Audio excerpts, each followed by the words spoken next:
All right, guys, it is Tuesday. This is the Kickin' It with Andy show, and we're going to talk about integration and line-out converters and the struggles with that and the pros and cons of each, and just the future of technology of car audio and how cars are being designed and made and how many RCA outputs are on the back of your radio.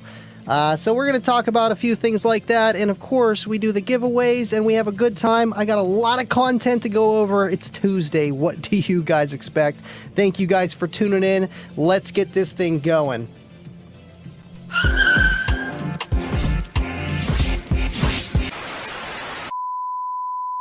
Kicking it with Andy. He's going to be on every other Tuesday.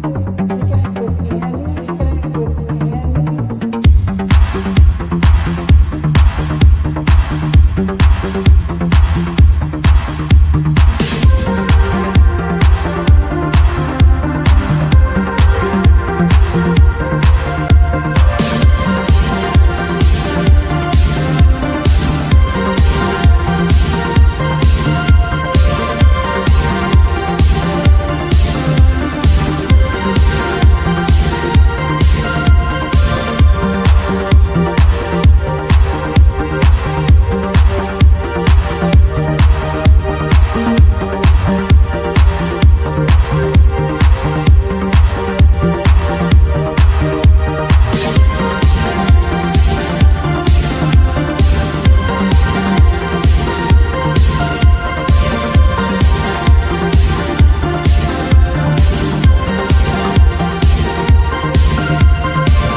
Kicking it with Andy.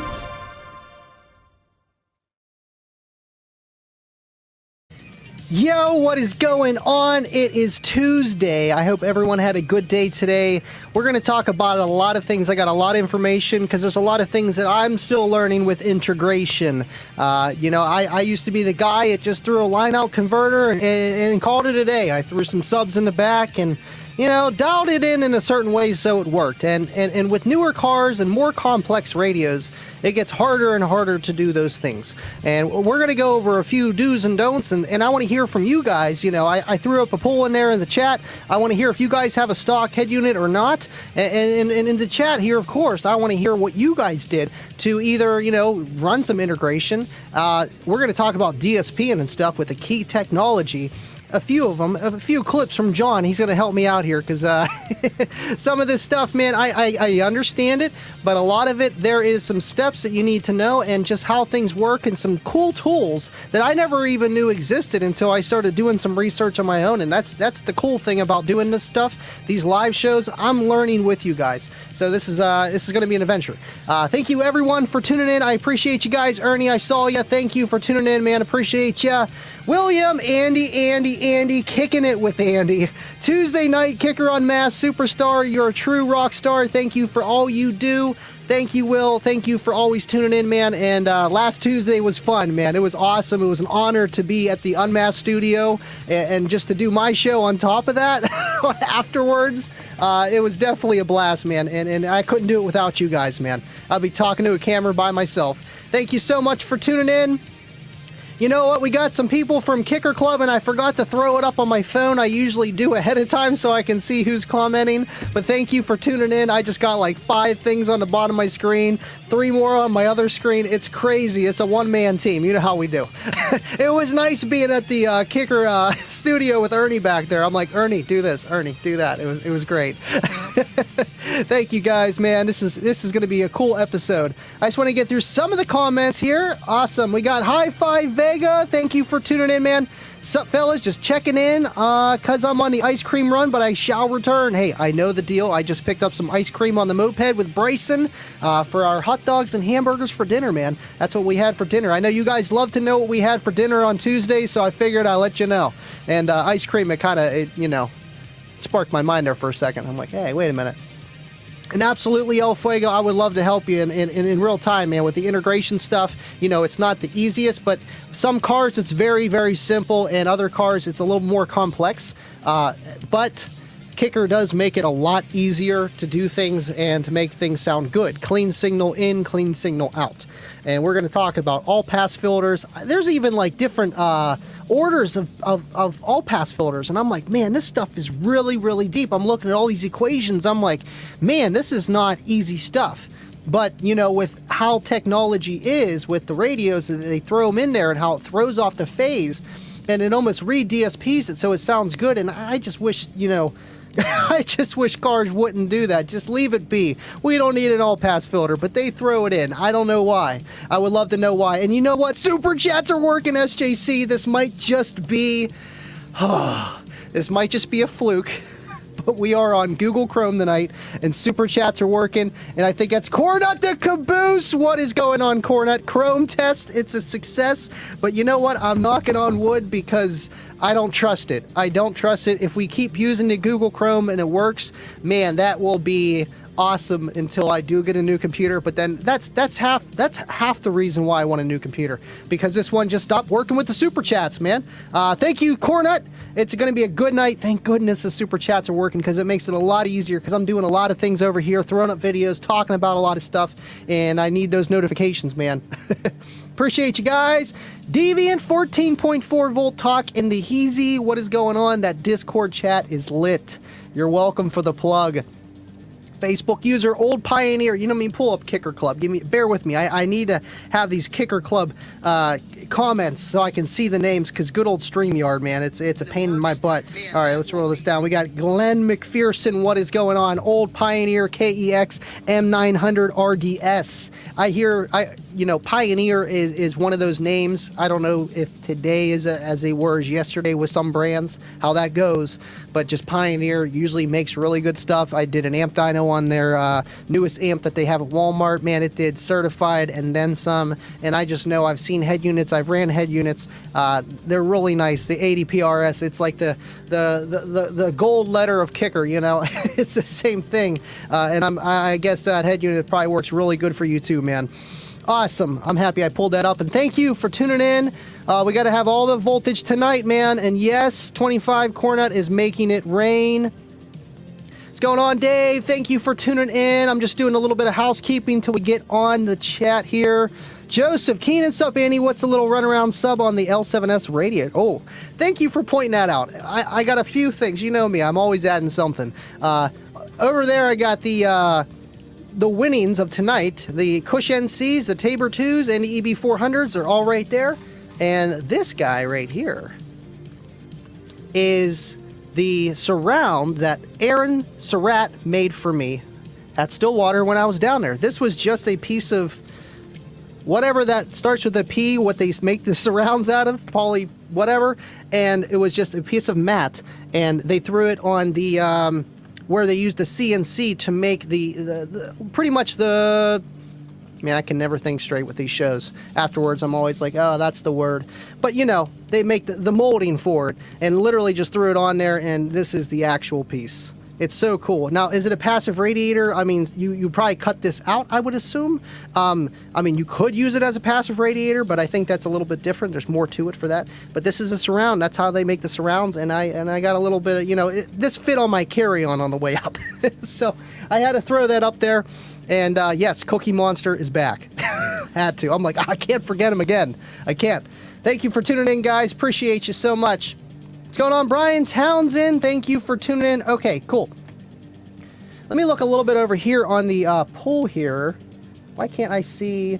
Okay, so far we got 40% have a stock head unit, so that's good.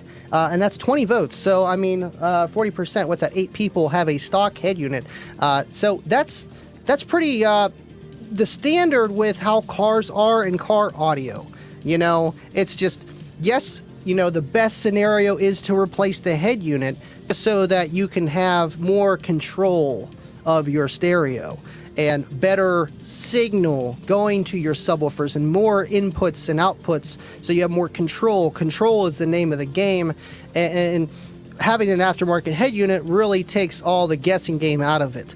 But with how cars are, you've seen the short, you know, of the Tesla. You know, you have these cars with these giant TVs in the front dash as your head unit. You don't want to replace it with a 7-inch double din. It just doesn't make sense. So if you can keep your stuff, why, you know, but then you want to add your bass too. You want more, you know, sound. Maybe you just don't want bass in your trunk. Maybe you just want more, you know, dynamic headroom, better sound than the stock. You like it a little bit louder than other people do. And that's where the key technology and any kind of integration really comes into play. And I feel like it's a good topic to talk about, and some things that I already went through with the Pilot.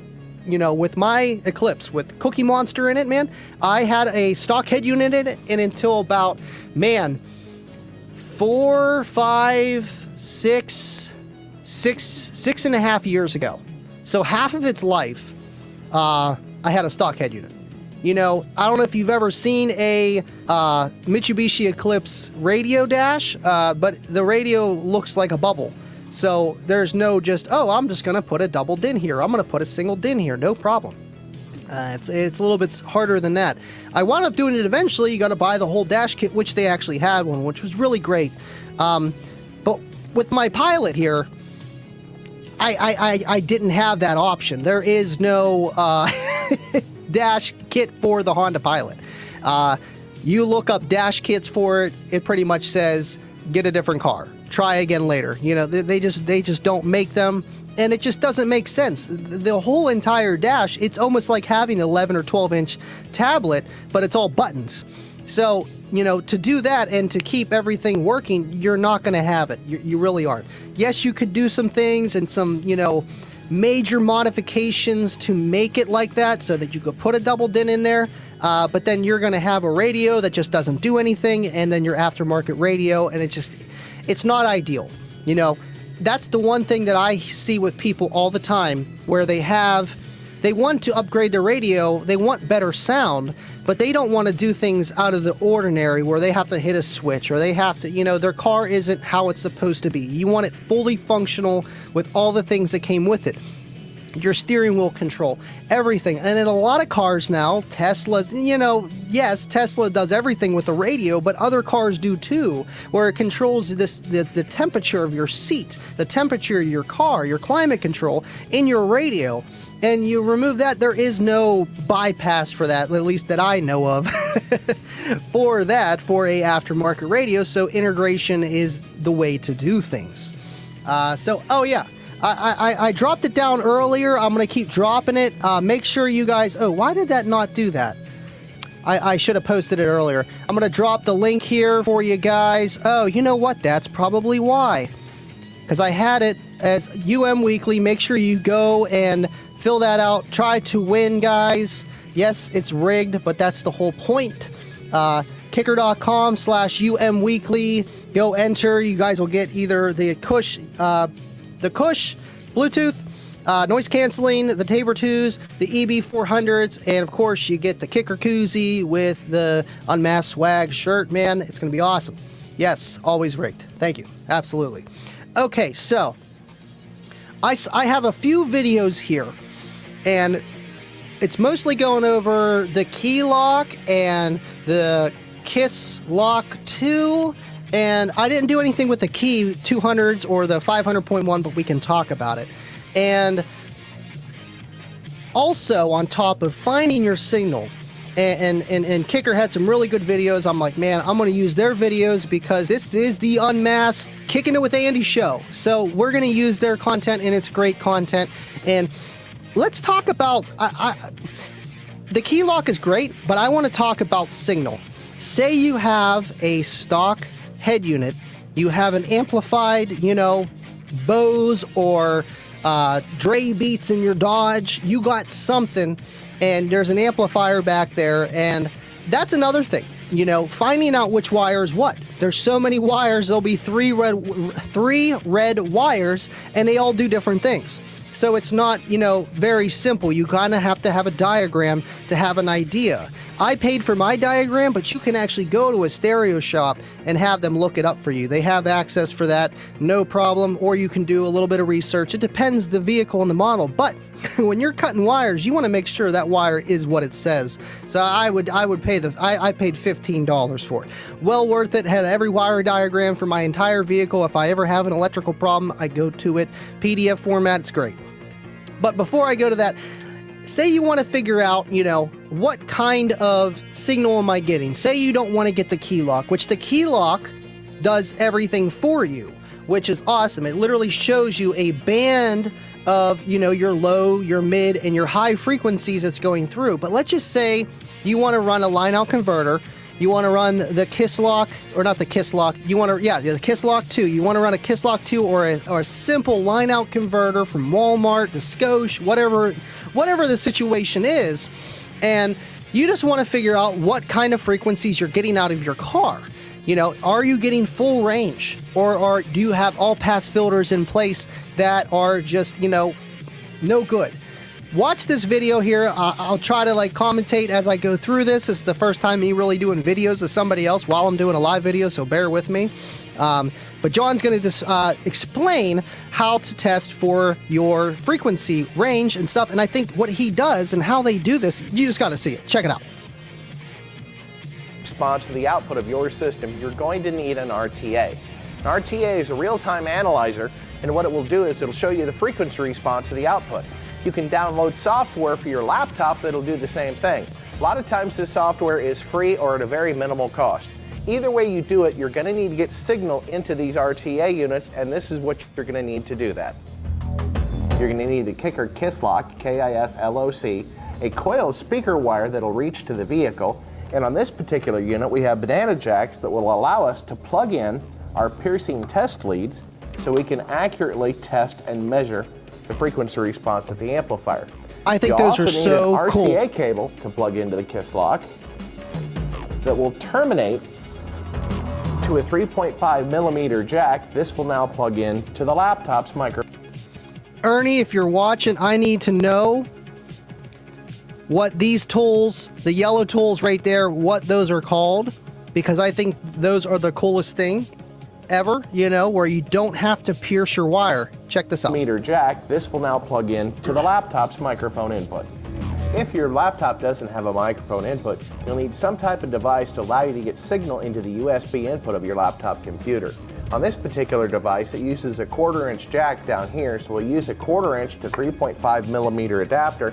Now we can plug our RCA into this. This will now feed sound directly into the USB of the laptop for our measurements. Now that we have our RTA all hooked up, let's go to the vehicle and measure that signal. Now remember, it could be coming from the factory amplifier or from the speaker. Let's go find out where we need to get that signal. Now we found the factory amplifier in this vehicle, and we know what wires go to each speaker. If you don't know where the factory amplifier is and what the wire colors are, or if it even has a factory amplifier, do a little search on the internet or talk to your local dealer with that particular vehicle you're working on. Now let's go ahead and test the speaker to see what type of signal this amplifier is producing for each speaker. We know for a fact on this vehicle, the white and white with brown wires are the left front door speaker. It does not matter polarity since we're measuring an AC signal. We'll attach the test leads to each one of these wires, then we can begin our test. See, I think that is so cool. I think that is so cool. I need those in my life. If you don't know the wire colors of the factory amplifier, or if it even has a factory amplifier, another way to do it is to access any of the speakers you want to test for signal. It's very easy. Take the door panel off, access the wires to the speaker, and we'll literally just attach some test leads that will pierce the insulation of the wire without cutting the wire. So by attaching these leads, I can now measure the frequency response of this particular speaker so I know if it's going to give me the signal I want to tie into my amplifier. Now that all the test gear is hooked up to the speaker, we need to send it a signal. We need to send a pink noise signal, which is equal amounts of all frequency, which we've burned on this CD, into the factory radio, and now we can begin our test. Just remember, whenever possible, use a CD with pink noise. Don't try to stream it from a device because the device may not have a full range signal response. And once again, if you're going to Bluetooth is not full range either. So we want the best, most accurate signal possible. That's why we're going to use a CD for this test.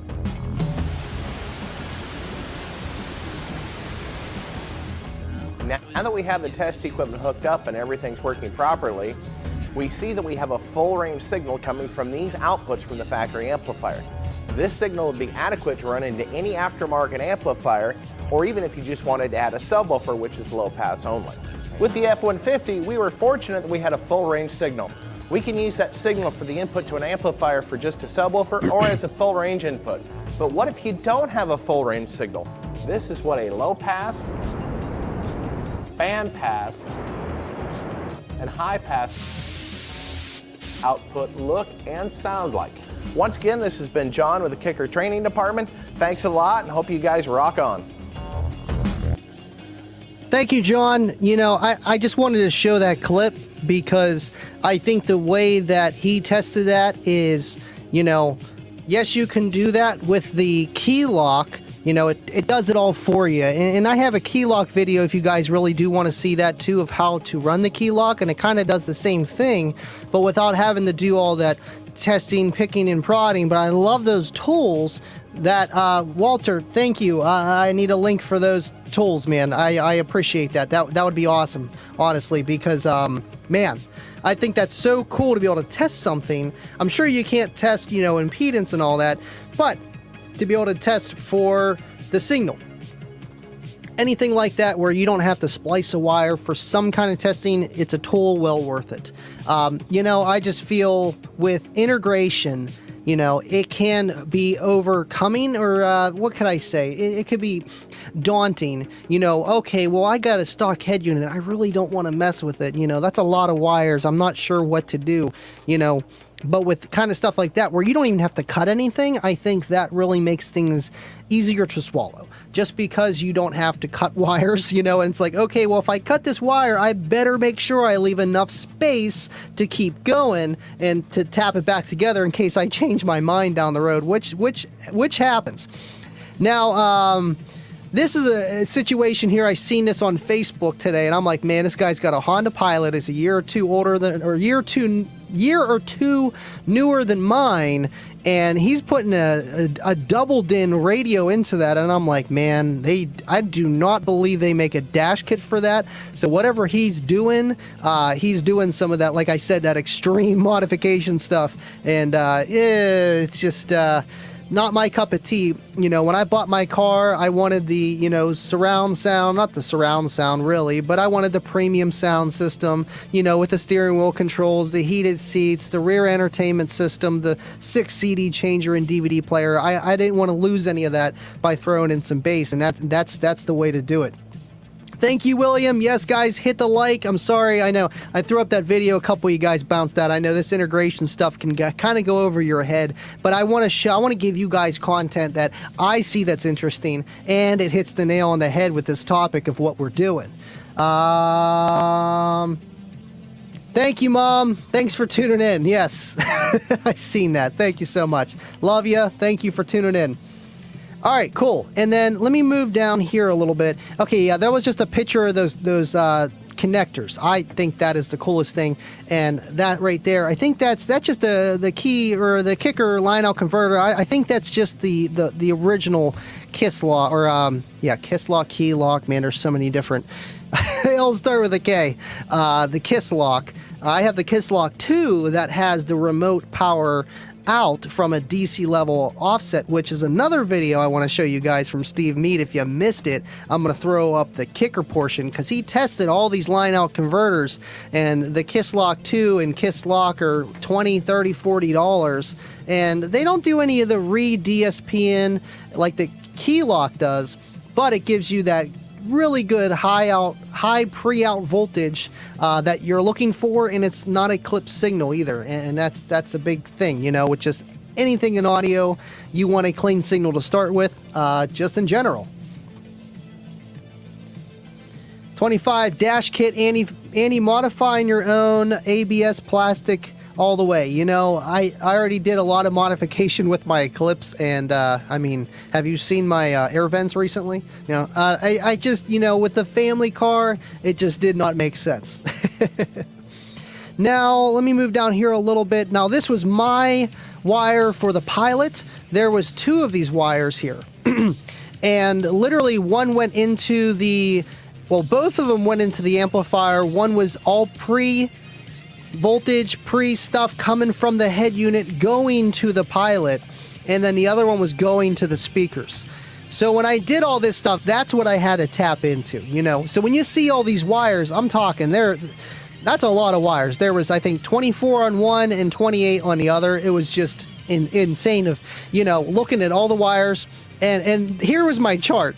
You know, so I'm looking at this thing, I'm like, man, that's a lot of wires. I don't know. Like, okay, so there's a red and then a red, white, and then 3 rows down, there's another red, but it does something entirely different speaker. Oh my God, I'm going to go nuts. This was the part of the integration that kind of, I'm like, man, this is above my pay grade, you know, but can you do it? Yes. It's just like going to school, you know, you read the book, you learn the lesson, you can take the test. But if you don't do your homework, you're not going to pass the test. You really had to read this thing and look it over and you know, literally look at it twice and cut once, you know, because you didn't want to recut and put stuff back together. And, you know, it was just a lot of work. But with my stuff, I had a lot going on. I wasn't just adding a subwoofer. I was adding subwoofer, and I was taking the Key 200.4 and using that as a DSP for phasing and, you know, listening position and just, you know, a better sound and a better pre-out for my CXA 360.4 amplifier with the Kissels that go from low, like, you know, a speaker wire to an RCA. Coolest thing ever. I know you can just cut your own, but man, it's done right, and you don't have to worry about any fraying, and the wire is actually pretty solid. I don't know if you ever seen RCA wire, it's very tiny. So it's just cool that they do that and have that there available, and use that to power my door speakers. So it was just a lot of the integration stuff was really tough for me, but at the end of the day, you know, that's what I had to do. Let me see. Okay, cool. I know you guys are probably all just in the Discord chat right now. I'm not even commenting. Come on back. Come on back. Now, this was a picture here after it was all done up. I had everything heat shrank and zip tied together, you know, as clean as I could to throw it back in there. And yeah, I mean, it came out good. You know, it was just a lot of work, man. It was really a lot of work. Again, guys, go check out. I'll drop it one more time here. Make sure you guys go enter the contest, man. Go win the stuff. It's awesome, man. I feel like this topic is tough for me because I know enough of, you know, just running a line-out converter and hooking something up and having some bass, you know. But I tried it with the Pilot, you know, without doing the key lock DSP stuff. I tried it. And that's when my neighbor came over and yelled at me. I'm like, listen, I'm just trying something, you know, I'm testing something.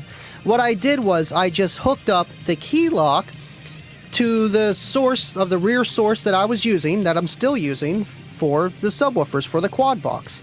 And what I did was I didn't run the test or nothing, and I just played it just through the RCAs, normally. I just, because you can turn it on and off, but I did it before I even DSP'd, set it up. So I'm playing it, and I got it to about, my volume, it goes to 40. I listen to like 34, 36, depending on the song. Sometimes 40. Okay, there's some good ones, and it just sounds really good. So I would turn up to like 22, 23, and then the bass just started going crazy. I can't even explain it. It's not like the bass disappeared, but the subwoofers just did not sound healthy. And I'm like, what is that? What is that? And then I'd turn it down, and it would come back. And I'd turn up real fast, it'd get loud, and then go and just sound crazy. And I'm like, man, so this is what I need to get by, and this was the problem. There was that, the ANC, there's a bunch of things that were going against my favor in that too. And that's another thing, if you got auto noise canceling in your car, that's something that you gotta, disable. And a lot of new cars have that. They have that ANC in there, so when you're going down the highway, you don't hear as much road noise. There's even cars nowadays, BMWs, well, now the Dodge Charger, literally a charged car, have, engine noises, or they play music through the, they play engine noises through the speakers to make the engine sound better. And, it's just, there's a lot of things. Now, are you going to put a sound system in the brand new electric Dodge Charger? Probably not. Maybe down the road. But we're not going to go down that rabbit hole. But that would be pretty something cool, some kicker speakers, making the engine noises. I mean, hey, I know they're in the OEM stuff already. It's just thought. All right, let me see. Let me get down to the chat. Wade Hensley, what's going on, man? I seen you made a new Facebook. Thanks for tuning in, man. Thank you so much. Walter Keeley, I think KISSLOCK actually stands for Kicker Install Series Line Out Converter. You're probably right. You're probably right. I just, it's just everything. It's like KISSLOCK, KeyLock, KISSLOCK 1, 2, Kissel, there's just a bunch. It's like, okay, which one is which again? All right, okay, John K. Okay, kid tucked in. I'm here now. Had Bluetooth in the ear whole time. Thank you for listening, man. I know that's that's what I try to do, at least if I can't watch. I'm usually listening to the shows and stuff. Thanks for tuning in, man. Appreciate you being here. Brian Townsend, there are so many cars out there that integration is hard to master unless you do it every day. Right, and that's where, I'm not telling you guys you have to be installers, but to use the equipment to give to your installer so that he has an easier time and that you have a better sounding system. I'm not telling everybody to go out to your car, use these tools, cut some wires, hook up your Key 200, your KISSLOCK, and do all this, and you can. You can. All you have to do is just read and do a little bit of research, and that's what this show's for, and these clips that I'm throwing up, and what Kicker does, so that you can do it yourself. But you can also take it to a shop. No one's going to shame you for that, man. Regardless if it's, especially if it's something like this. I was half tempted. I almost messaged Dan like, hey, do you want to help me with this? Like, he does this all the time. I'm like, I'm just kind of, whatever. And I'm glad that he never really got back to me about it, because then I just did it myself. I'm like, I got this. I can do this. I got to do this. I'm just going to go in full tilt boogie. And I'm happy that I did, because it came out good. It came out good, and I feel better that I did it myself, but you still can't take that away from somebody that goes to a stereo shop, because this is a little daunting with the integration stuff, but Kicker makes it easy for you guys so that you can do this stuff. I don't know how many other products are out there. I know JL has a lot of DSP products, like the Tweak 88, a couple others and stuff. What's the other one? The main one, the line out converter. A lot of people use, not the pack. What is it called? I should know this. But anyway, there's a few other ones that are out there, and I just feel like with the Key technology, with how they read DSP everything, and how they think of the consumer, I think it's just really cool. I don't know, just awesome products, man. But yeah, it is hard to master, but once you get it, you get it. I was watching John's video on the key lock.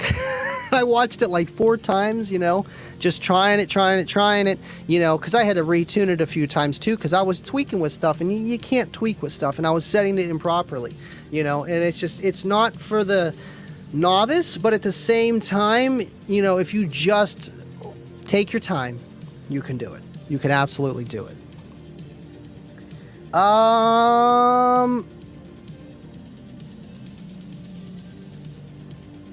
Walter Keeley, Andy, some vehicle factory amp shut down when it does not see speakers hooked up. Yes. And that is what the DC offset is for, I believe. Yes, because they throw those type of cars, they throw out like low voltage to see if the speaker's there, and if the speaker is not there, it will shut off that channel or shut down the entire radio. And that, I believe, is why they have DC offset available, and how it puts almost a dummy load. They have dummy load resistors built into these so that when you do that, you don't run into that problem. If you just try to run RCAs, you know, a Kissel, RCAs, the speaker wire, and tap it in, it's probably not going to work. You know, and it's just not ideal with any kind of situation. I used to be the king of rigging things, okay? You know, just trying to get away with doing whatever, and yeah, it worked, but it wasn't ideal whatsoever, you know, and I was really limiting myself from the beginning. So when you limit yourself from the beginning, it just limits you later down the road too, you know, with your entire system. And I don't know. I got these other videos I want to show you guys, but I don't want you guys jumping off ship. You know, it's just I know you guys like to talk to me and have your questions answered, and that's what we're here to do. So we're going to try to keep a happy medium in between here. 25 says we are all installers here, informal but as good and better. Right, and it's just, you know, that's how I am too, you know. I'm not an installer, but informal, right? And it's like I had a little bit of a hard time going against it, but I had a premium sound system. It's not like I had just the base sound system and I had to tap into some 6x9s for some source, you know. And they make that easy with the key lock. You can do it with the Kiss Lock 2, but with the Kiss Lock 2, you don't get that with phase and how all pass filters work, where it literally pulls down the signal at a certain frequency, but it doesn't lower the voltage and it doesn't lower the output, but it just lowers a certain frequency range and reverses the phase. It's crazy how all pass filters work. I always thought, you know, they threw in those, you know, all pass filters to just make the speaker last a 3-year, 36-month warranty by dumbing down the volume, but that's not the case. It's because they're trying to fix phasing of the car and time alignment, and it's just like, but why though? You know, I don't understand it. I'm sure there's a lot more to it, but they're just trying to make it for the listener so it sounds equal, but it doesn't sound good, you know. And then you throw bass in the back there and you're just losing your output when you need to have more output at that said level, but it's being turned down. And that's the whole point of the key lock. And running the key lock and the Kiss Lock and all these other converters that help read DSP stuff. Well, sorry, just the key lock. The Kiss Lock just takes the signal of whatever you're giving it and just gives you very clean output, and it's just a basic line out converter. Plus it has the DC offset, so if your car has DC offset, which mine does, I don't even need to run a remote wire, which I did, but I didn't need to. I just have a lot of amplifiers. It's okay. I'll put on a switch. I'm good. But you know, you can have that option, which is awesome. You know, it takes that DC offset level and turns it into a remote out. You know, I think that is the coolest thing. Audio controls one. There's another one I'm thinking of too. Larry, when I first got my Corvette, I wanted a professional install. I didn't have it back 1 hour before I decided to rewire myself. Right, you know, you get tempted. You really do. You know, it's like, oh man, just have someone else do this. This is the hard part. I just don't want to deal with. You know, anything else, no problem. Yes, the resistor's built in. Right. Yeah, the DC offset, I believe the DC offset is what works with how it measures to see if a speaker's there. Correct me if I'm wrong. See, like I said, this is not my strong suit at all. You know, I'm learning it with the integration stuff. I'm just replace the head unit, throw some RCAs, big sub, amp, make some wind, you know, make loud. That's what I do, you know. But I'm learning this stuff because you need to. At least in my opinion, I need to. I want to. Because, you know, it's cool to learn the zeros and ones in car audio and just how things work. You know, I think it's awesome. I really do. RGA, you're very late, man, but it's okay. Thank you for tuning in, man. Joe Cook, what is up? Thank you for tuning in as well.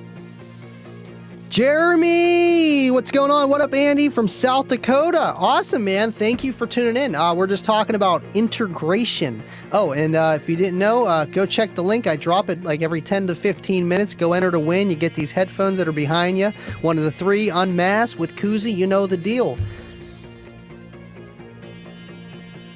Let me scroll down here. Okay, everyone left the Discord chat. They're in here. Awesome. See, I'm used to filtering through stuff, man. I'm used to it.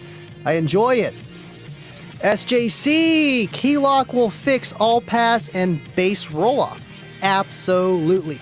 Absolutely. I know. I want to show the key lock video that John did. It's like pretty much how to install it, not install it, but how to set it up, the setup process and how it works. I think that is more interesting than the first video.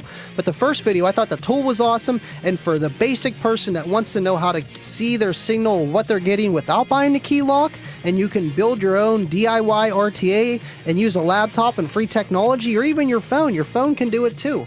And as long as you have a 3.5 jack or you need a dongle because your team iPhone, I mean, you can do it.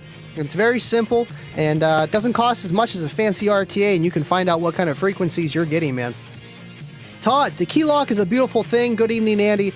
Absolutely, man. I don't know why it took me so long to install it, but I'm glad I finally did. I had a reason. Quad box. Awesome.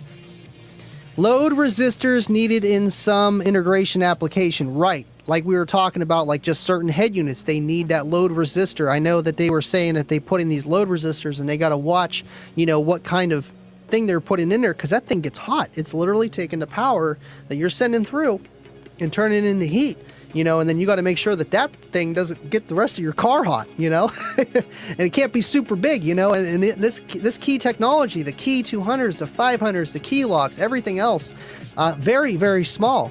And they have those built-in resistors for that reason, to be able to be used in majority of the applications of any vehicle that you're putting it in, so that you can have good signal coming in, going out. Big facts, Discord, yeah, it is, man. All the people are in there. It's a cool place to be, man. 100%. All right, cool. I caught up on the comments, which is a rarity, but it's okay. We're gonna see about the key lock. I think this is one of my videos I watched so many times, but it's really good. Yes, it is awesome, John. Well, you need it because you really like your car. Let John your talk. audio system, not so much. You want it to sound better, but you've got to keep that factory radio for all the controls that it offers to the rest of the vehicle. That's where the Kicker key lock comes in. It's going to restore that audio signal back to the way the recording engineers recorded it. It's going to restore the bass response, the clarity, and equalization, so you can add any aftermarket equipment to make it sound better. You can add speakers, subwoofers, amplifiers, whatever your heart desires. That's why you need the new Kicker key lock. Go out, pick up one of the Kicker key locks, and watch the rest of this video on how to set it up and tune it.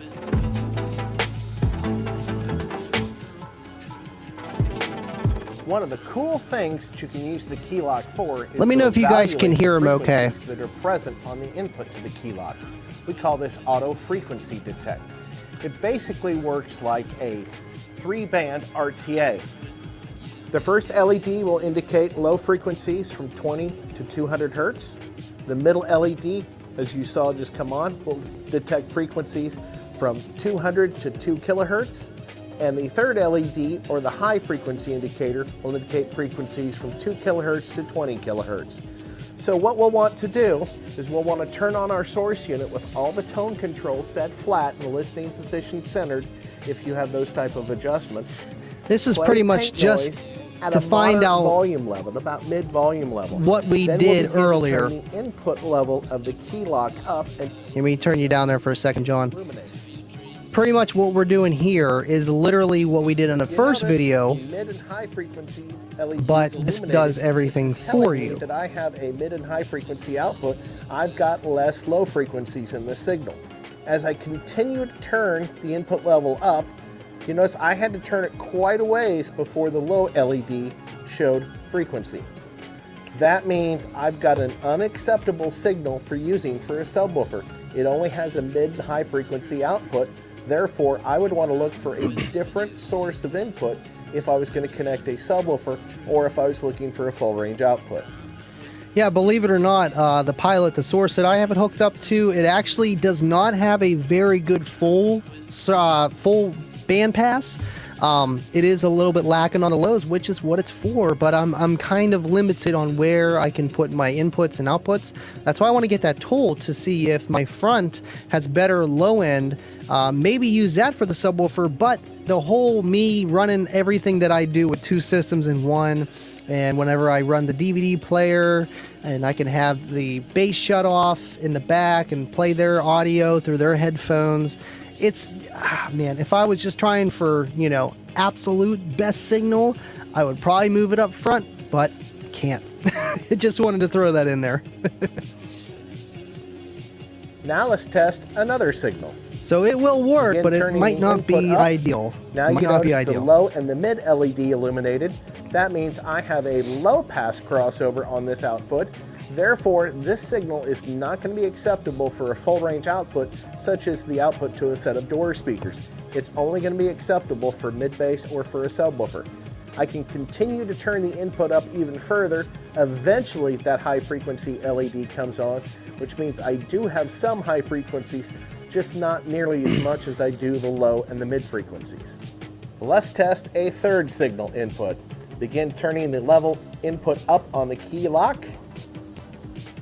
And if you notice, all three LEDs came on at approximately the same time. This means I have a full range signal and it is useful for any type of output I'm looking for. This is the signal I'm going to want to use for a full range output. So now we want to do gain match with the key. That's what you really want. SJC, I had it, but I had to turn it up a little bit higher. I do have it, but you know, there is probably an all pass filter in a way. This is going to be the maximum unclipped output from our source unit, and this is where we're going to set probably why it took me a while to get a 50, right? Key lock.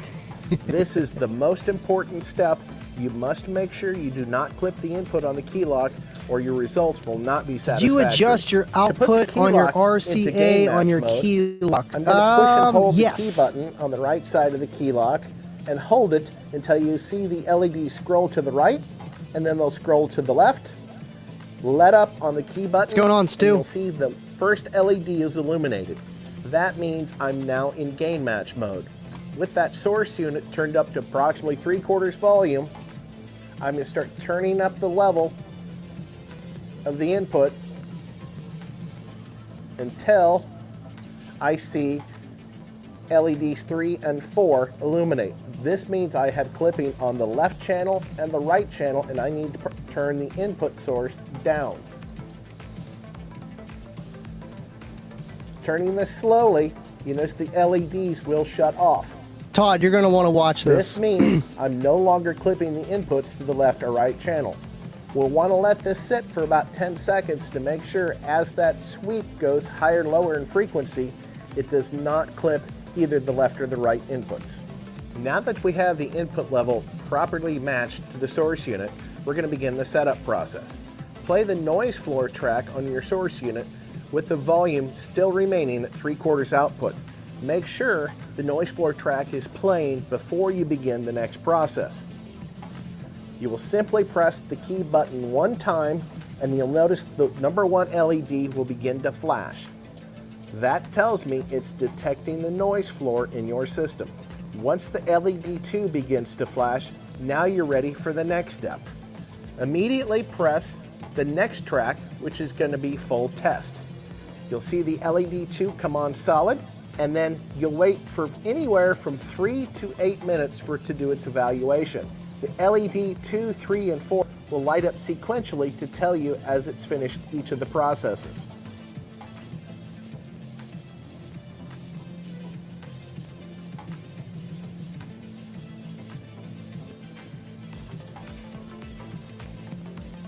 Now it's calculating. What's up, Stu? Correcting the frequency response.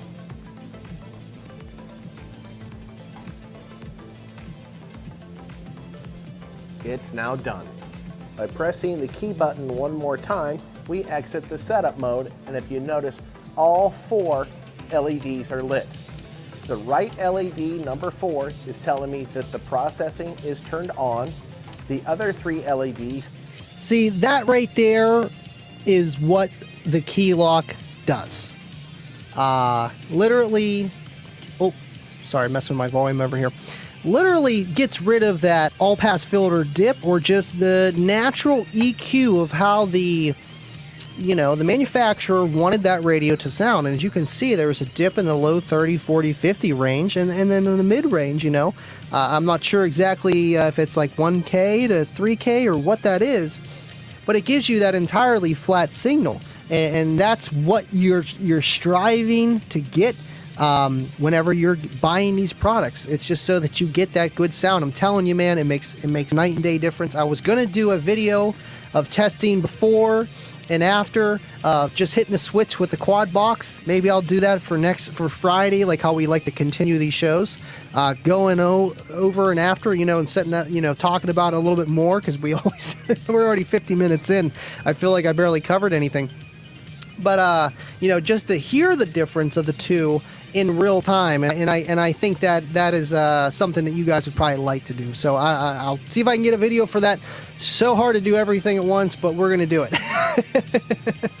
What's going on, Chris? Thank you for tuning in. And yes, Todd, with the output, if I remember correctly, I know once I had the input and the output set, you can't mess with it, because then it would go kind of haywire. I know that much. Going on, Scott, tuning in late. What's up, Kicker Gang? Thanks for tuning in, man. I know you got a busy day down at the Sundown show and everything else. When is the After Dark show for the Sundown? I want to tune in. Thanks for tuning in, buddy. Oh yeah, Chris, you said you were gonna. I think you're the guy that said you were gonna sell your kickers. Is that right? Don't tell me it's true, man. You can't do it. You can't do it. Knight Rider, 100%. El Fuego key lock question. With only 2 channels of output, I assume you lose front and rear fade capability from factory head unit. Well, very, very, very, very good question. This key lock, if you don't want to lose fader, you would have to run 2 of them. One for your front stage and one for your rear stage if you're really looking for that. Honestly, I feel like majority of the people that are using a key lock are using it for subwoofers.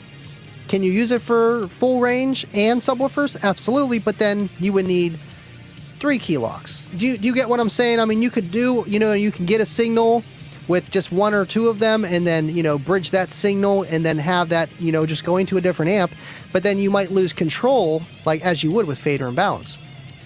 So it all depends of how much control you want. Like I said in the very beginning of the show, is control. And that's why mine's kind of the way it is with the Pilot, so I have control. I'm giving up some things, but that's car audio, man. Pros and cons, always.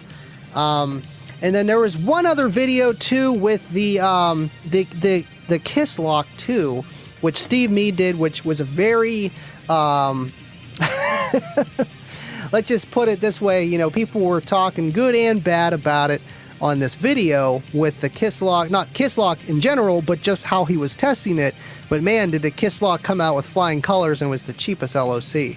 If you've seen the Steve Mead video, if you didn't, I got it. If you want to see it, I might throw it up. We'll see.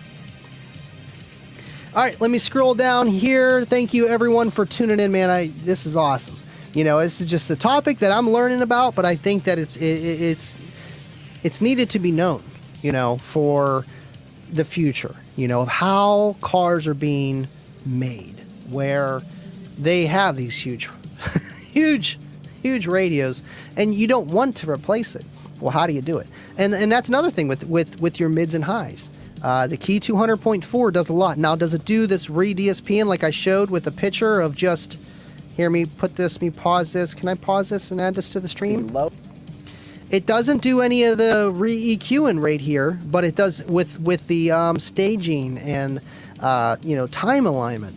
But that's what I have with the Pilot, and it's enough. I don't really need to per se bypass all pass filters in a way, which I could, but then I would have to use more than one. I would have to use more than one key lock But who knows? Maybe Kicker might make something for, more than just 2 channels or 4 channels. Who knows? We'll see, right? Keep your fingers crossed.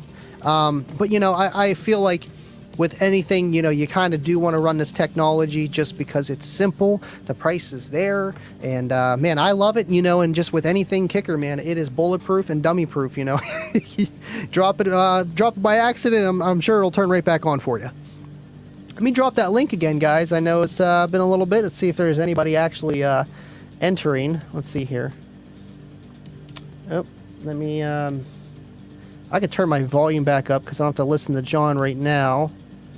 Okay, that's up. Oh, that's why I had the volume way too high. I had it 100%. Jeez Louise. I'm just going deaf over here. Let's see.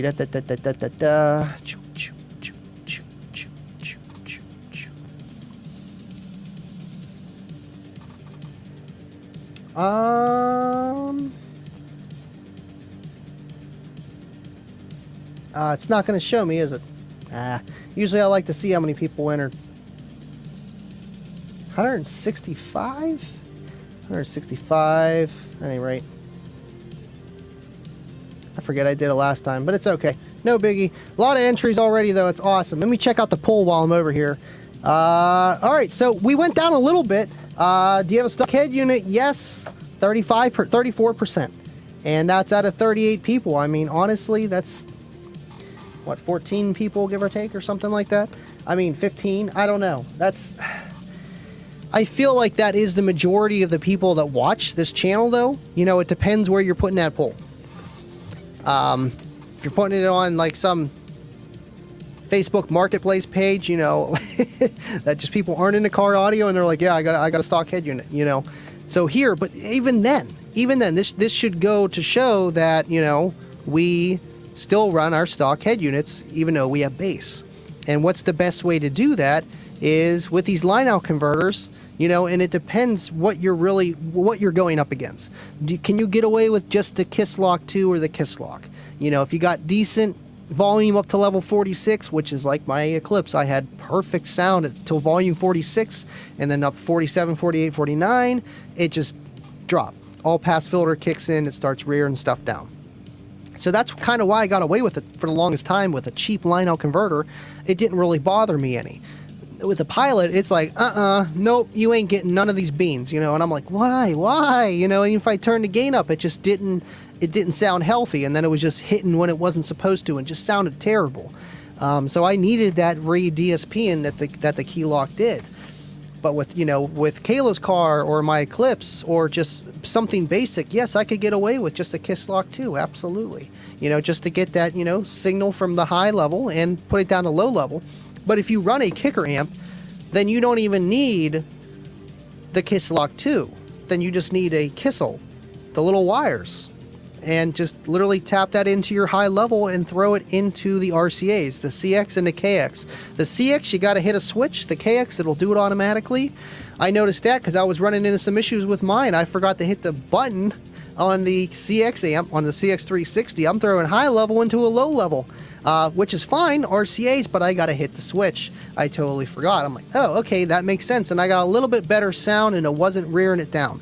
The amp was like, okay, that's way too much low voltage for me, Depending what that is, I think it's like 8 volts or 10 volts, usually what amps only take.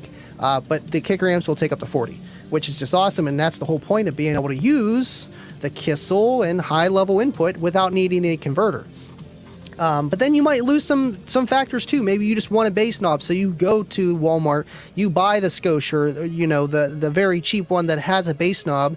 Yeah, it might not be the best line-out converter, but it's a good something to get you by, and you got control.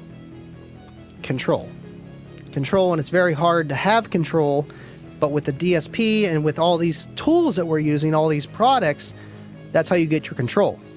When you have a aftermarket radio, all your control is right at your face. All the connections are in the back. Control of everything. Obviously limited by what kind of radio you have, but control of your system. Control, power, that's how you make your system sound good. If you don't have much control and you can't adjust your fader and balance and your treble and your bass, and what can you do? You're very limited. You know, I remember the days when I threw subs in the back and I had them connected to my 6x9s for power, okay?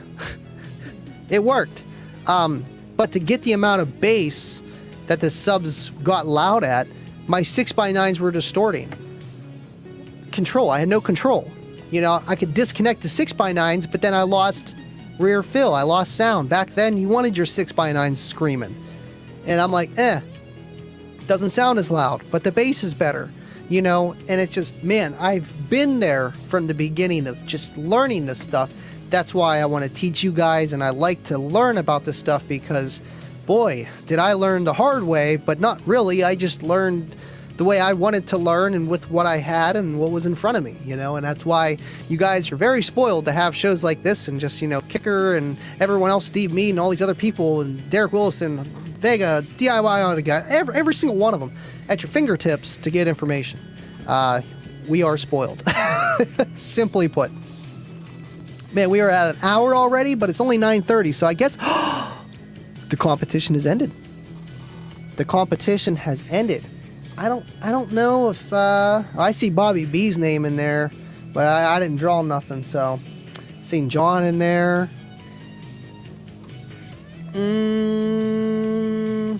Wonder why it doesn't say that it ended. Okay, yeah, it did. Over here. It's just being slow.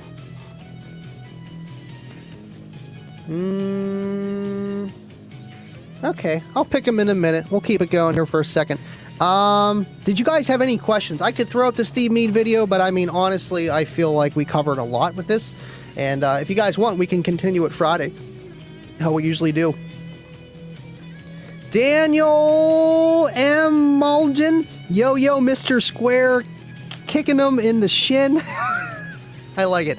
What's going on, man? Thanks for tuning in. Control Alt Delete, yes. Audio micromanagement achieved, unlocked. Exactly. It's exactly what it is. Yes, Bobby B, we know the contest is over, but he's the first one on it, man. Bobby B always be posting on Kicker Club, every Kicker group on Facebook, man. He's OG for that. Aaron T, what is a Kissel? A Kissel? What is a Kissel? I guess we can pull that up. Absolutely. A Kissel is literally just a RCA to low level like speaker line output. That's it. Kicker, Kissel. K-I-S-L, Kissel. Now, I know they're not available, unfortunately, on Kicker.com right now. They might be. Last time I checked, they weren't.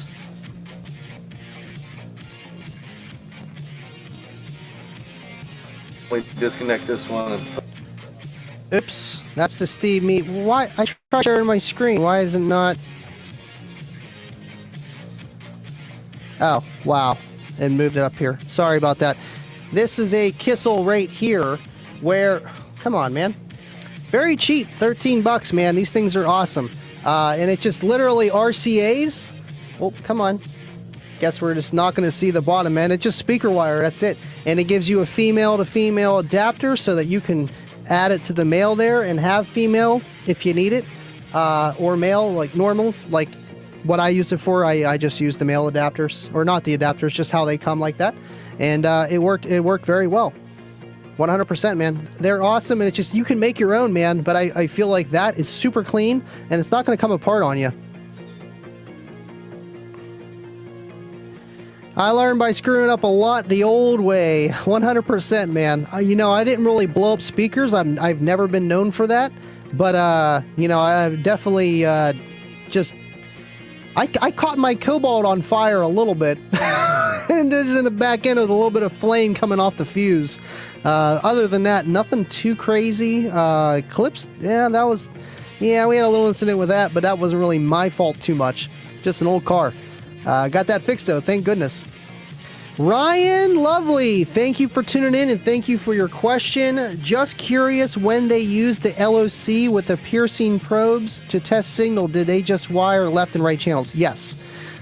So what he was doing, he needed to know which speaker wires were which to begin with, and then yes, your left channel or your positive and negative of each channel. So what you want to do is test on that. I watched another video. There's a lot of videos on this. I watched another video where you test your left channel and you see if there's a dip around a certain frequency, and then you turn the phase, you turn a fader back to the right, and if that, or no, you should have a flat curve on one channel, and then when you turn it to the other way with an RTA, when you turn it the other way, you should have a dip, because that's the all-pass filter, in a sense, kicking in for the time delay and all that phasing stuff. It's very complicated with how this stuff works, but yet pretty simple.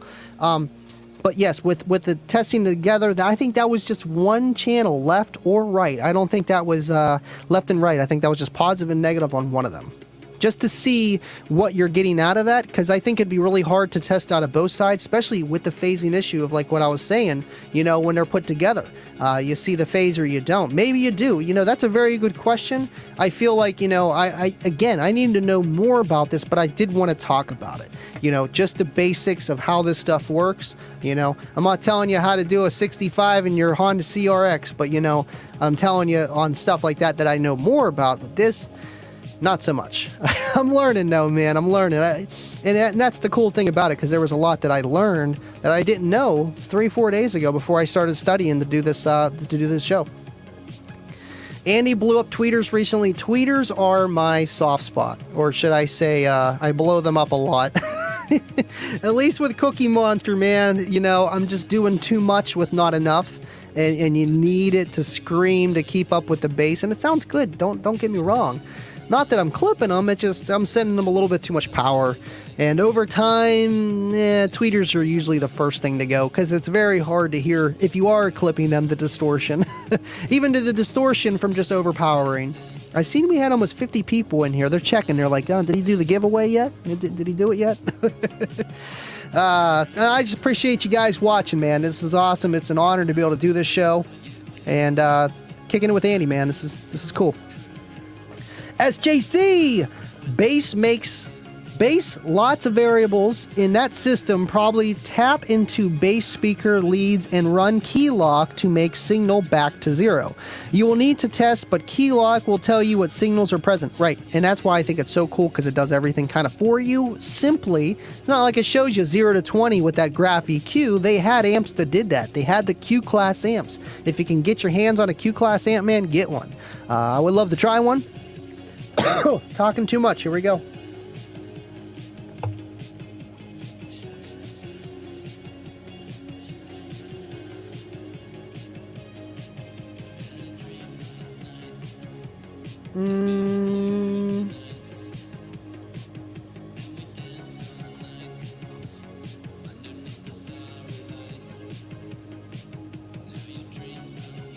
Sorry, I'm just checking up on the comments here real fast. I sell for Zan's ENT. Thanks for tuning in, new tuner inner. I have 112 and a Kenwood speaker with 1,000 watts. Will 212s bring more bass? I mean, you're going to have twice the cone area, but you're going to need technically twice the box. So there's a lot of variables with that. And that 1,000 watts may or may not be louder, depending how you wire it. Most likely you're going to have to wire it down. Usually Kenwoods are single coils, so they're probably a single 4 ohm. So you'll probably be at 2 ohm. And if you have a Kenwood amp, I don't know what kind of amp you have. Usually they're 2 ohm stable. You should be okay. Your power shouldn't go down, but then can your electrical keep up? There's a lot of variables, but with 212s versus 1, you should naturally get louder. But how much louder, I can't tell you. Technically twice as loud in a way, perceived by the ear, but not really. That's 10 dBs. And I feel like you can tell that noticeable difference at around 2. Anything less, you really can't. So you usually gain around 2 when you double, like in your situation, just going from one single 12 on 1,000 watts to 2 12s on 1,000. Technically, you should gain a little bit, like 1.5, just because you're cutting the power in half, but you're doubling the cone area. So there's a lot of variables. You're taking up space. Woo! Rabbit hole that could be. But that's the whole thing with, just car audio. People want to know this stuff.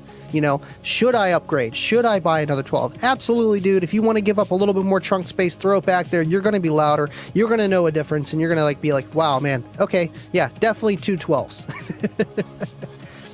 Can't go wrong, really, you know, in most situations, unless you got a very, very small hatchback. Thank you, Dean. Okay, now this is the guy that actually knows something. Dean, what is going on? You have to sum both channels together to see an all-pass filter. So there we go. So we have to do left and right. And I'm guessing that's one side or the other side. But either way, you have to do both. That's why I was talking about it a little bit. You know, you have it on the left side. And then once you put it on both channels, that's where you can tell that you have the all-pass filter. And it's because of the, what is it, the reverse phase or however that works at that certain frequency. And it doesn't lower amplitude or output, but it just lowers a certain frequency wherever they have it set, and all different kind of octaves and stuff. Man, it's crazy. It's crazy, man. I don't know how you do this stuff. Raise that high pass frequency. Absolutely, man. 7K 24 dB. You know, I had mine at, I keep it at like 10 or 12. Honestly, not very low. Not very low. I'm probably just clipping. Playing too much power.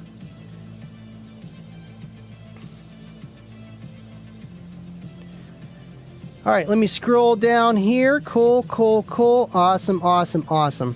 I know I have that Steve video. I guess we can show it real fast, just cuz, and then we'll get to the winner. So it's going to be a little bit longer show, but this is a very quick 2-minute video. Check this out. Next we got this little kicker little thing. This is the Kiss Lock 2. We'll see if it's any good. Alright, so. And he compared it with a lot of other line out converters. Check out his channel. He posted this like 3-4 months ago. Very, very, very, very good video, but it's like 15 minutes long. And I wanted to do the one with the kicker. I thought it was awesome. And it did very good. Especially for the price point. Man, you get, well, you'll see, 7.5 volts pre-out. Clean. Okay, so clean. Most only put out like 2 or 3, if that. And most head units, 2 to 4. You know, so you're getting very good low-level pre-out voltage, and that makes a difference when you're trying to make a sound quality, you know, with dynamic range. You know, just reduce the noise floor as much as you can. Look at this. It doesn't even have a positive hooked up to it.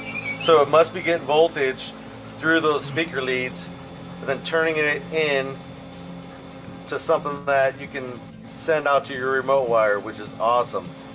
That is perfect. That's signal sense on another level.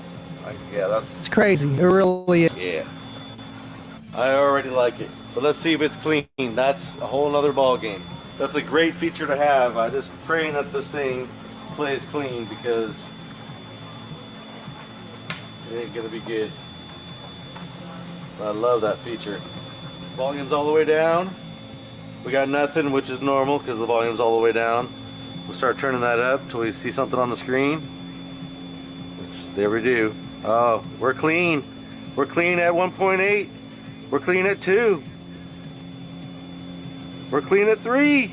Oh, I'm at volume 40. We're clean at 4.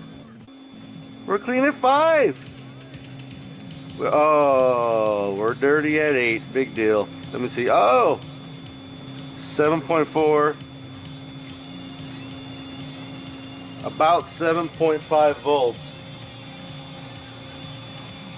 Now that thing is nice. 7.5 volts out clean. That's pretty amazing. Let's look at it on the scope. Turn that back down. Okay, so I'm going to start turning this up. Then watch as I turn it up what happens on the screen. We're going to bring it back up to our number on the head unit. Right there. And let's line them up and see what happens. I like this O-scope part that he shows right here. If you can get an O-scope, get one. Remember, pink is input, yellow's output. Look at that. Look at them disappear behind each other like that. Now that right there is a nice LOC. 2 thumbs up for that right there. And it's got the remote out without anything else hooked up except for a ground. Perfect. Awesome stuff, really, man. I'm just over here getting the contest going here, and but yeah, you know, that Kiss lock is awesome for $29, $30 some dollars, man. It is one of the best line out converters on the budget. You go to Walmart, you're paying 25 or 20 bucks for one. You might as well get the Kiss lock one. But shoot, man, you know what? Since we're waiting here, I'm halfway through this. I'm gonna get the little video going and get these winners out to you guys so we can end this show and you guys can get going back to your day. Let's get it going here. Walter Keeley, O-scopes are awesome. Yes, RGA.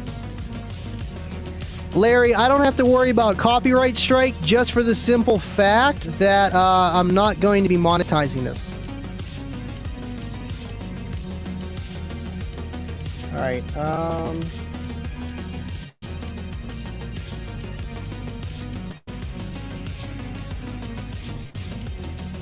Oh, wow. One of these winners on here we all know very well. Oh boy, this is... Oh boy. Oh boy.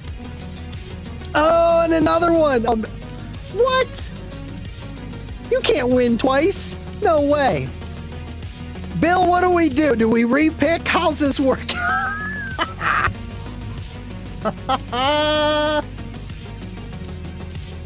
I mean, there's two different emails. Or is there? No, it's the same. It's the same. Or is it? Either way. Either way. We gotta repick. Can't win twice.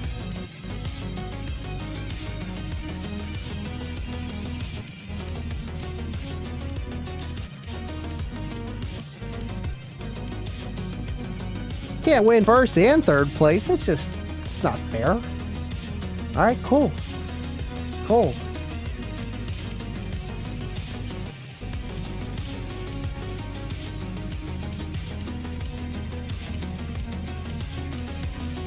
My computer is yelling at me right now. I can just hear it. It says no more input. Yes, input. Need it all. Yes! Cool. Okay. And then I'm just gonna look. 1, 2, 3, 4. Okay. Cool. Bobby B says, I'll take the cushions. Awful confident. Oh, you know what? I gotta turn my background music off. You guys gotta yell at me. Tell me, hey, we hear too much music going on here.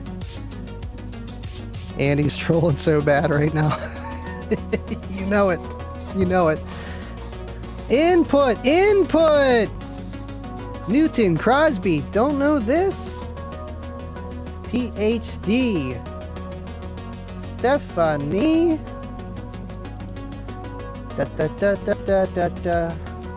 Okay, so we got one. Got our first place winner.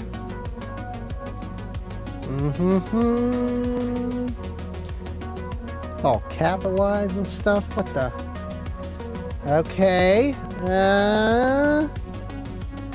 It's looking lovely.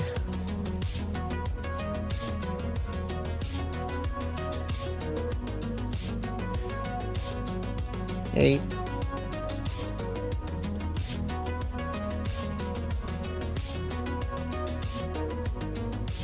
Yeah. Darn it.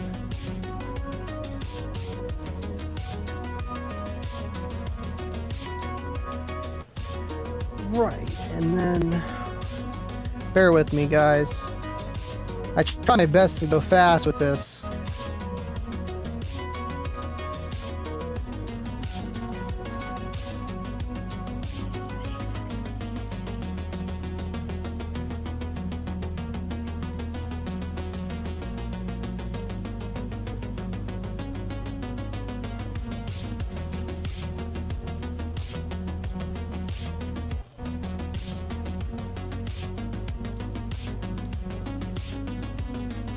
I'm glad I started earlier on this because this is taking me a minute. T. Corley, it's great when your computer works. It's the only time I've seen something look like that. I know. This computer, it's trying its very hardest, man. It really is. Oh, no way.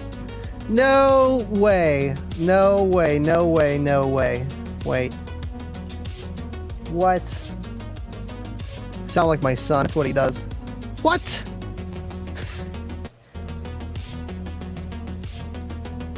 Oh!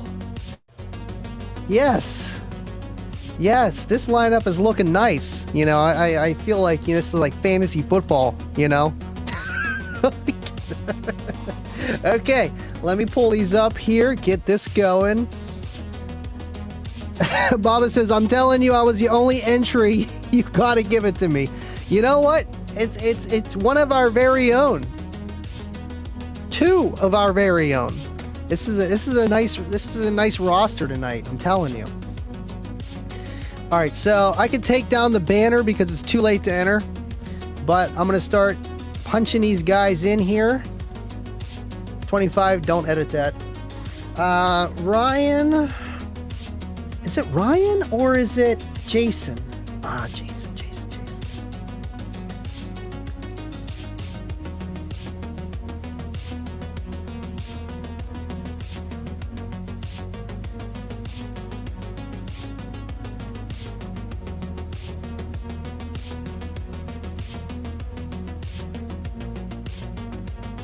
I think that's the state.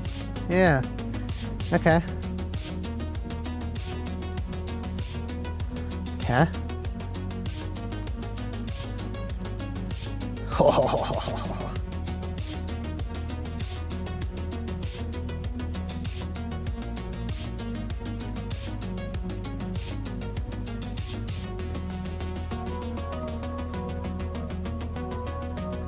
Okay. Almost there, guys. Almost there. Thanks for holding out. Okay.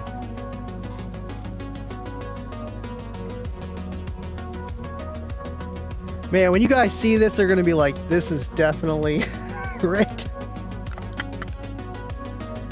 I'm telling you, I had nothing to do with it. I'm telling you. Just things that I have to do, you know? It's just the it's the kicker way, you know. It's always rigged. All right, now it's way too quiet. You know, it was very difficult being on the Unmasked show with no background music. I know Ernie had it playing a little bit, but it just, you know, I like it jamming. I like it jamming. You know, just going. You know, and but you know, we made it work. You know, and I got to be a little professional once in a while, I guess. 25. Okay, Andy, it's been a while. Oh, no, you better not. You better not, 25. Caboose winners. Congrats to all the winners. Thank you, Dave. Rigged. Yes, it is, SJC. Absolutely. Almost finished. Freaking guys, thanks for holding out. Yes. I just entered to be a placeholder, never a winner. It's okay, Will. It's okay. It's okay. Dave from Iowa. All right, cool. Let's get to it. Boom. All right, so drum roll. Well, you know what? I guess I'll put this up over here just so I can see what I'm doing over here, huh? Yeah. All right, cool. Get back to StreamYard. Boom. Bada bing, bada boom. Okay. Third place is... Guess I could screen share that, huh? Yeah, we could do that. We don't need it all big, do we? That works. I wish I could zoom in on this. I forget how to zoom. This is a new one. Okay. Third place is the EB400s wireless earbuds, kicker koozie, in the limited edition Unmasked shirt.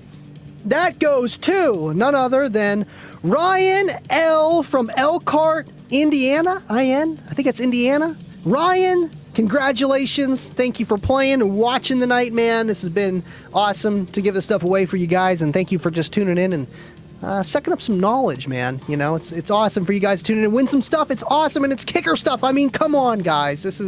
I wish I could enter and win, man. This is just the fun of it all. Congratulations, Ryan, with your third place EB400s. Those are the ones way up top here. You can barely see them up there, but they are awesome. Waterproof, water resistance, you know, enough for when you're sweating and you're running on your jog. You know, they're not going to get all messed up, and they stay on your ears very good when you're running. And second place is the Tabor 2s. I think of these as the entry-level kicker cush, just no noise canceling and over the ears. These things sound really, really good, and they do the job. And so you'll get that. And obviously the kicker koozie and the unmasked shirt. You know the name, you know the game. Second place, none other than the Caboose from Springfield, Oregon. Thanks for playing. Telling you guys, it's not rigged. Thanks so much, Caboose, for always tuning in. And I mean, the boombox was awesome, man. And look at that. Look at that. You got second place. That's awesome, man. Enjoy those Tabor 2s, man. They are awesome, and they're my favorite. I use them. You know, like, yes, the cushions sound a little bit better, but for the price, you can't beat the Tabor 2s, man. They sound awesome, and I love the inside stitching they have for the left and right, black and yellow. It just looks cool, man. They are awesome, man. Cornut, you enjoy that so much, man. Thanks for tuning in, and congratulations, by the way. And of course, first place is a grand prize, Cush NC Bluetooth headphones, plus the kicker koozie and the unmasked t-shirt. Not Bobby. Sorry, Bobby. We love you, Bobby. It's not Bobby, but it's John K. from Rochester, New York. Congratulations, John. You just got first place. You got the Cush NCs. Congratulations, man. Thank you all for playing. I'll see you next week. No, I'm just kidding. Thank you guys so much. It's been awesome. You guys enjoy this stuff. Enjoy that stuff. And man, it's cool seeing you guys win this stuff, you know, and it's just awesome to be able to do all this, man. Man, guys are awesome. We had over 40 people, 45, 46 tune in tonight. That's very good. And especially on a topic that we were talking about with integration and stuff like that. I mean, it's not, you know, ketchup and mustard. It's not. It's more of a mayonnaise. And, you know, it's cool that you guys tune in. And I hope that you guys learned a little something about, you know, integration, key technology, my struggles with integration, you know, and just how that kind of stuff works. There's so much to talk about. This iceberg is very, very deep, and I know Dean was tuned in. Dean, you understand, and a lot of you guys that do installs, you guys understand, man. It's not very fun, but yeah, someone's got to do it, and the products are there for us to enjoy. Walter, congratulations to the winners. El Fuego, thanks, Kicker, for the contest. Noise canceling so he can tune out the crying during mom shift. Enjoy those, Cornut. You're going to love them. Make sure you guys will get an email from Bill. Make sure that your shirt is in a schmedium. You know how it goes, guys. And you guys will get those products out to you. Awesome. John, our other second place winner, first place, actually. Yes, that's going to my wife. Dude, that's awesome, man. You know, that's a very good gift. That's a very good gift for your wife, man. That's hard. I'd be like, I don't know, I kind of like these, you know? You sure you want these, babe? Are you sure? Got someone from Kicker Club here. I think it's Andrew. I think so. Can't see the chat. It's okay. Congratulations to the winners. Thank you guys for tuning in, man. Walter wants a taco. Awesome.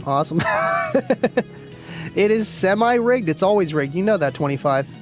Todd, you won in life, Andy. You know what?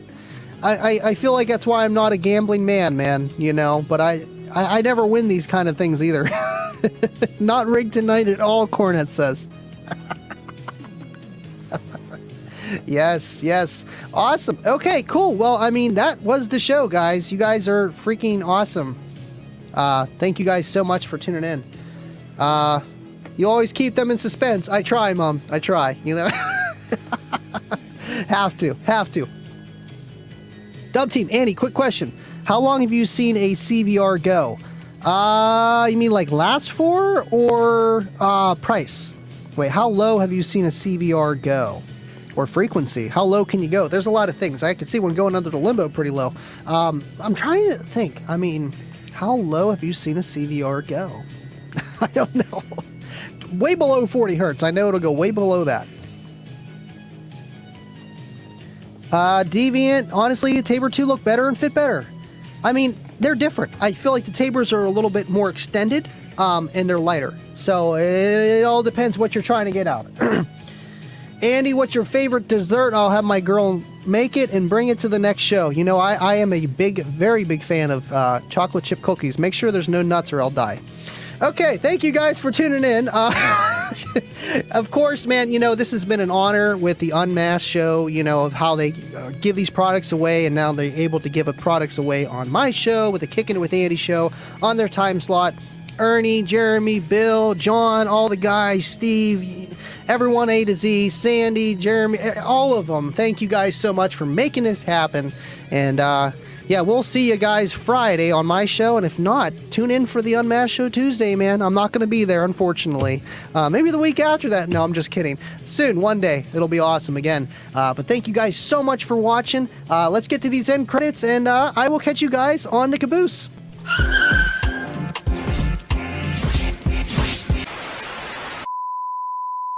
Kickin' It with Andy is going to be on every other Tuesday.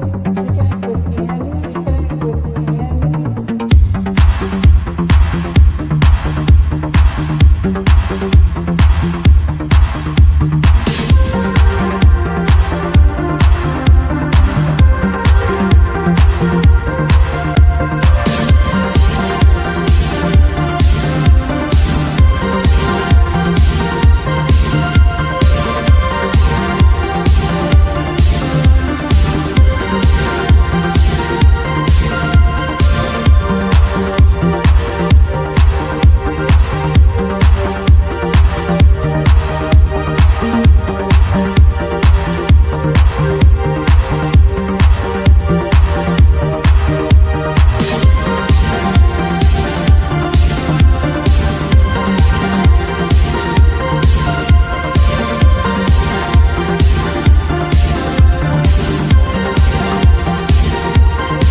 Kickin' It with